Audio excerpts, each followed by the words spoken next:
Kozhikode south കടപ്പുറത്ത് 7 പേർക്ക് ഇടിമിന്നലേറ്റു. കടലിൽ നിന്ന് വള്ളം കരയ്ക്കടുപ്പിക്കുന്നതിനിടെയാണ് സംഭവം.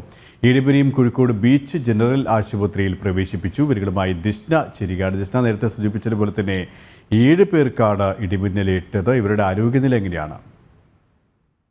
നേരത്തെ സൂചിപ്പിച്ചതുപോലെ തന്നെ മഴ മാറി നിൽക്കുന്ന ഒരു സാഹചര്യമാണ് കോഴിക്കോട് ജില്ലയെ സംബന്ധിച്ചിടത്തോളം ഉള്ളതെങ്കിലും കുറച്ച് സമയത്തിന് മുമ്പ് വലിയൊരു ശക്തമായ രീതിയിലുള്ള ഇടിയും മിന്നലുമാണ് കോഴിക്കോട് ജില്ലയിൽ അനുഭവപ്പെട്ടത്. ഈ ശക്തമായ ഇടിമിന്നലിലാണ് ഇത്തരത്തിലുള്ള ഒരു അപകടമുണ്ടായത് എന്നാണ് നമുക്ക് അറിയാൻ സാധിച്ചിരിക്കുന്നത്. ഇവർ കടലിൽ നിന്ന് വള്ളം കരയ്ക്കടുപ്പിക്കുന്നതിനിടെയാണ് സംഭവം ഉണ്ടായത്.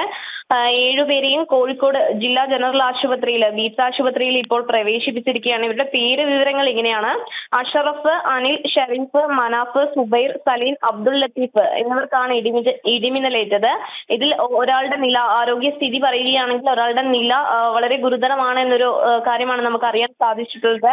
ഇയാളെ തീവ്രപരിചരണ വിഭാഗത്തിൽ പ്രവേശിപ്പിച്ചിരിക്കുകയാണ് KP.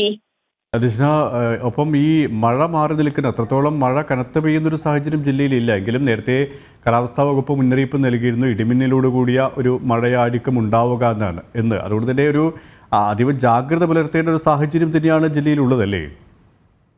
തീർച്ചയായും KP സൂചിപ്പിച്ചതുപോലെ തന്നെ കാലാവസ്ഥാ നിരീക്ഷണ കേന്ദ്രത്തിന്റെ മുന്നറിയിപ്പൊക്കെ തന്നെ ഉണ്ടായിരുന്ന ഒരു സാഹചര്യം ഉണ്ടായിരുന്നു.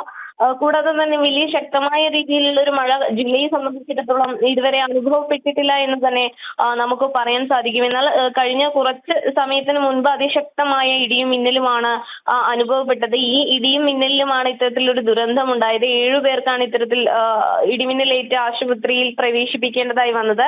ഇതിൽ ഒരാളുടെ നില അതീവ ഗുരുതരമാണെന്നാണ് നമുക്ക് അറിയാൻ സാധിച്ചിട്ടുള്ളത്. ഇയാളെ തീവ്ര പരിചരണ വിഭാഗത്തിൽ പ്രവേശിപ്പിച്ചിരിക്കുകയാണ് എന്നുള്ള കാര്യമാണ് നമുക്ക് അറിയാൻ സാധിച്ചിട്ടുള്ളത്. ഈ വള്ളം കരയ്ക്ക് കയറ്റത്തിനിടെ, കടലിൽ നിന്ന് വള്ളം കരയ്ക്ക് അടുപ്പിക്കുന്നതിനിടെയാണ് ഇത്തരത്തിലൊരു സംഭവം ഉണ്ടായിരിക്കുന്നത്. കോഴിക്കോട് നിന്നും ദിഷ്ണയാണ് വിവരങ്ങൾ നൽകിയത്.